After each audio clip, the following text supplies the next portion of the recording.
I'm Michael Pickerton, the Washington analyst for T. Rowe Price, where I interpret news coming out of DC for our investors in Baltimore.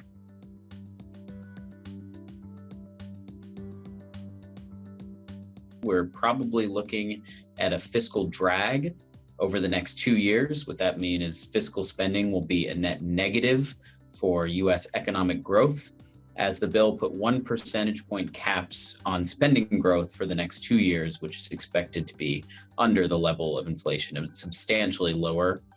than the prior 2 years.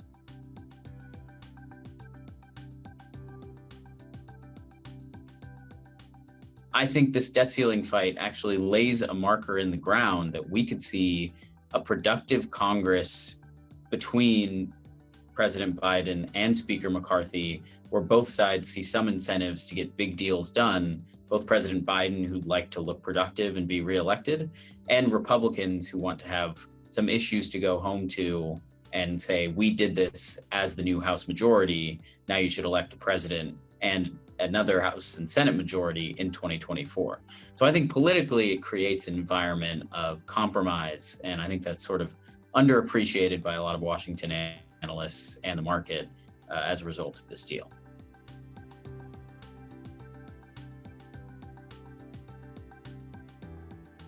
I think my first takeaway from this saga that the market doesn't seem to fully appreciate is just how narrowly we escape default, but also how significant it is that we're in the era of big bipartisan deals once again, where cutting spending is the norm versus increasing spending. So during the Trump era,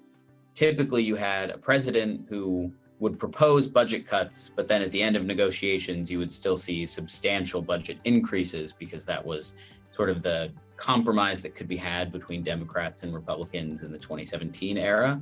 We're now entering a new era where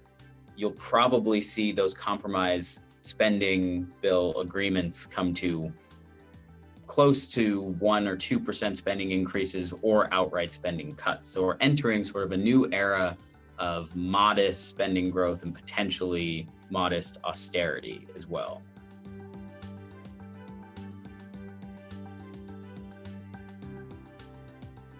As the debt ceiling is no longer an issue, but the budget process continues, we will keep